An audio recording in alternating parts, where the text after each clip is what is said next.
సామజవర్గంన సినిమాతో గతేడాది block buster అందుకున్న హీరో శ్రీ విష్ణు తాజాగా మరోసారి సూపర్ కామెడీ ఎంటర్టైనర్తో ప్రేక్షకుల ముందుకు వచ్చాడు. అదే ఓం భీమ్ బుష్. మరి ఈ సినిమా ఎలా ఉందో ఈ రివ్యూలో తెలుసుకుందాం.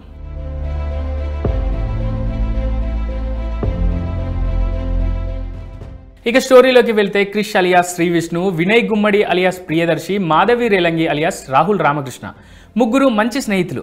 చిన్నప్పటి నుంచి సైంటిస్టులు కావాలనేది వాళ్ళ కోరిక. అందుకే పిహెచ్డి పట్టా కోసం లెగసీ యూనివర్సిటీలో చేరుతారు.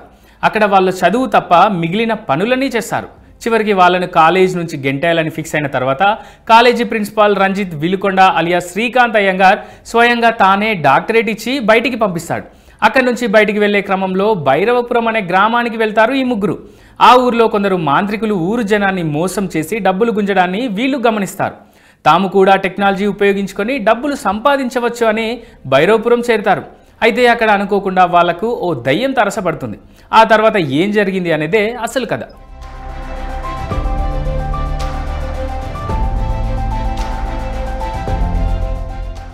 దయ్యం సినిమాలు చూస్తున్నప్పుడు లాజిక్లు వెతకూడదు. అలాంటిది నో లాజిక్ ఓన్లీ మ్యాజిక్ అని దర్శకుడు చెప్పాక అస్సలు ఆలోచించకూడదు. జస్ట్ ఎంజాయ్ చేయాలంతే. ఓం భీమ్ బుష్ అలాంటి సినిమానే. ఆ సీన్ ఎందుకు వచ్చింది, ఈ సీన్ ఎందుకు వచ్చింది అని ఆరా తీయకుండా చూస్తే కడుపు చెక్కలేలా నవ్వుకోవచ్చు.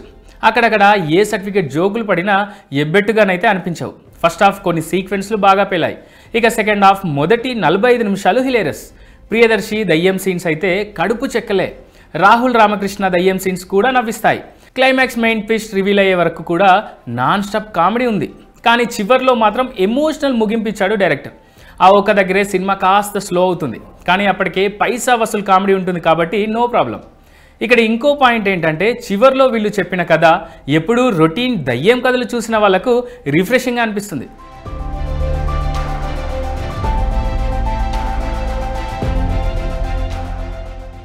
శ్రీ విష్ణు మరోసారి తనదైన కామెడీతో కితకితలు పెట్టాడు. తన డైలాగ్ డెలివరీ సినిమాకు చాలా ప్లస్ అయింది. ప్రియదర్శి, రాహుల్ రామకృష్ణ కూడా సూపర్గా నవ్వించారు. రచ్చరవి సీన్స్ అలరిస్తాయి. హీరోయిన్స్ ప్రీతి ముకుందన్, అయేషా ఖాన్ ఉన్నారంటే జస్ట్ ఉన్నారంతే. శ్రీకాంత్ అయ్యంగార్ కనిపించేది 2 సీన్సే అయినా కూడా బాగా నవ్వించాడు. మిగిలిన వారు కూడా వారి వారి పరిధి మేర నటించారు. సన్నీ ఎంఆర్ ఇచ్చిన ఆర్ఆర్ బాగుంది, సాంగ్స్ కూడా బాగున్నాయి. ఇక ఈ సినిమా గురించి ఒక్క మాటలో చెప్పాలంటే it's a complete comedy entertainer.